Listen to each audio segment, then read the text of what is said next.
Welcome back to the Aspen Shed once again.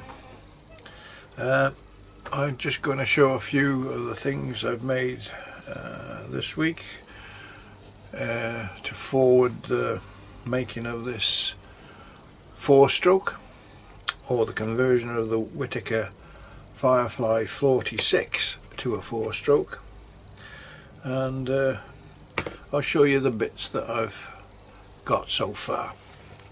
Just hang on a second. Right, we have made one or two more pieces this week. We've made the cylinder. Where is it? There it is.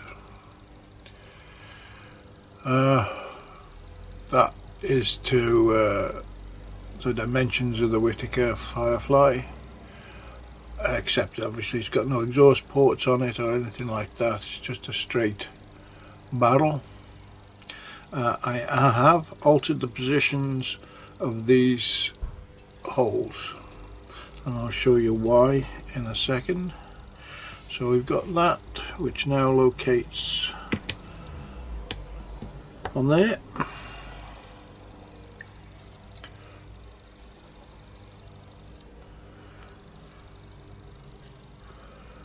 And we have the cylinder.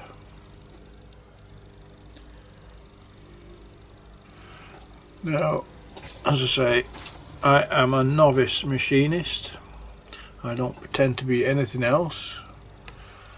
So when I was making this on the lathe, I machined this outer diameter first, and it was still warm on the lathe, and I got this just to slip over and slide up to the top, no problem.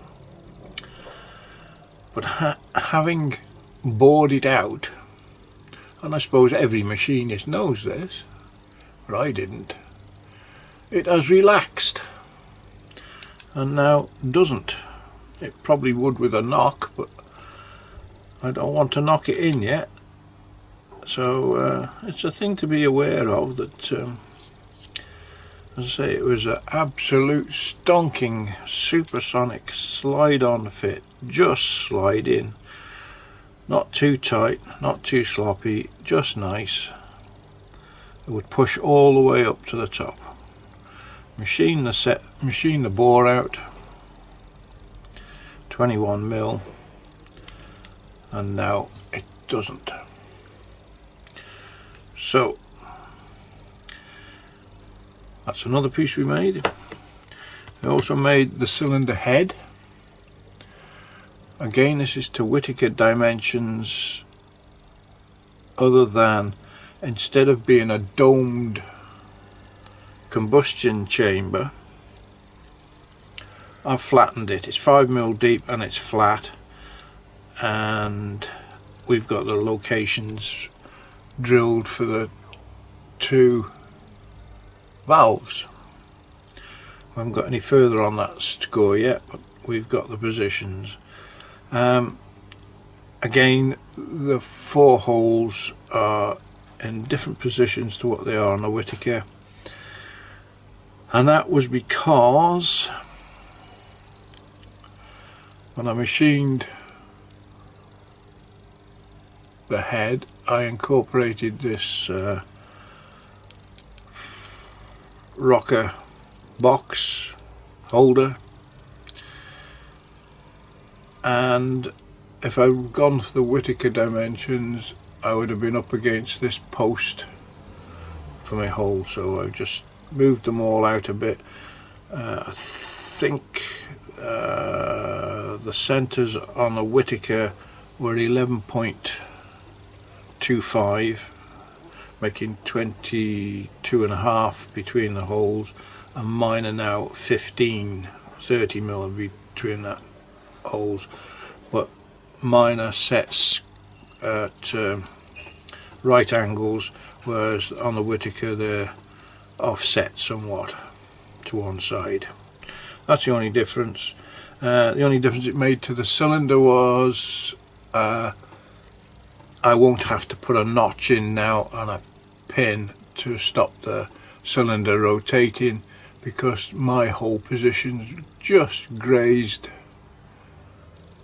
the side of the cylinder. So it's got 4 locations now, so when it's in the cylinder it'll be secure. I've made 2 little rockers which I'm not happy with. They look too skinny. I'm making this off the drawings I did in Fusion 360, so all the dimensions I'm taking off that. I've set, they're not quite pivoting in the middle, and that is just because I believe I've got 1 mil of travel on my cam, and by offsetting the pivot I'm hoping to increase it to what I don't know. I've got no way of working it out myself, but I hope it's just going. 1 mil didn't seem to be enough to me, and as I say, it's all working off the back of a cigarette packet. This, it's nothing, it's what I believe it should look like, not what it should be. So I just wanted a bit more movement on the valves than 1 millimeter. Hopefully it'll probably be about 1.5 millimeter. As I say, I've just slightly offset those rockers, but I'm going to make new rockers because I'm not happy with them rockers. Them rockers don't do anything for me. So I think that's all the pieces I've made this week. Oh no, there's 1 or 2 others. We've got quite a little box of bits now. I've made 2 of these, which are the holders that screw in there, and I must keep remembering to put the item in view or else you can't see it. 2 brass inserts that go in there, and I've made 2 cam followers. They've got to have a bit more work yet, but fit in like that, and they do pop up and down when I've got the cam in. Oh, I can show the working, can't I? So we'll just remove that cam follower, otherwise I can't get the cam in. I'll pop the cam in. Oh, I can't pop the cam in. I'd have to take the front off. Oh dear, oh dear, oh dear, oh dear, oh dear. We're not set up here, are we? So off comes the front.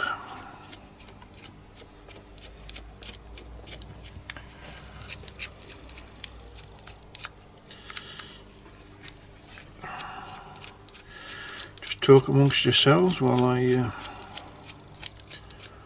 remove these 4 screws.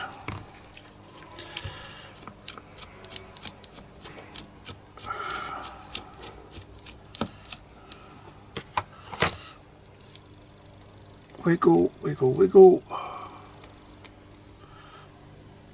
and it just slides off the locating pins. Pop the cam in.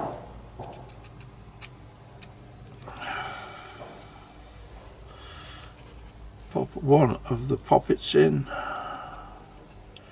That's got to have a hole.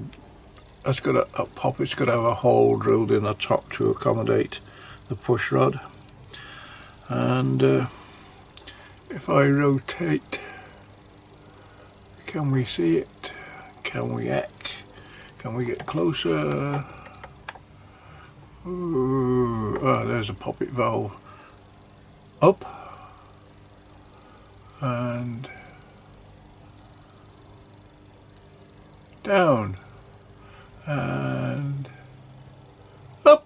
Oh, isn't that marvellous? You know, we could sit here all day just watching that go up and down, couldn't we? You know, it's absolutely amazing. Whoa! So there we are, that's that.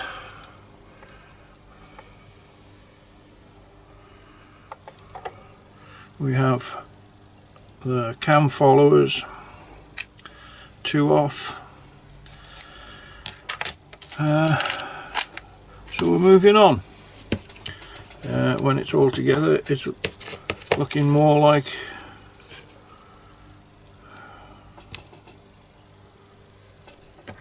an engine.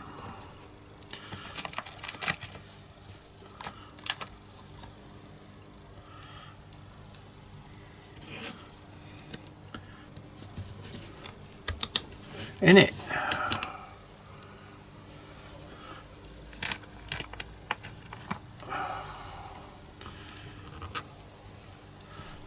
It's good doing that, being prepared for making these videos like I am, you know.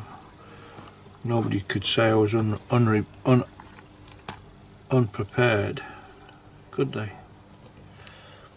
Oh, that's not a screw, that's a poppet. Ha ha ha! There you go.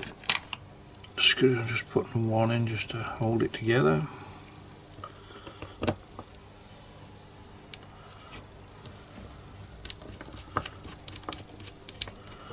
One in there, one in the head.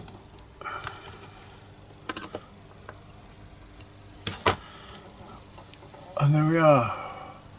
We're looking like a 4-stroke engine. Right, we'll do some more this week, and I'll come back with another little video of progress, if there is any. As I say, I've got to remake these. As I say, it's just built to how I think things should look, and whether they're mechanically right or not, I don't know, but they don't look right, so I'm going to remake those. And there we are. So until the next time, thanks for watching, thanks for subscribing, thanks for sitting in the shed with me. Bye for now.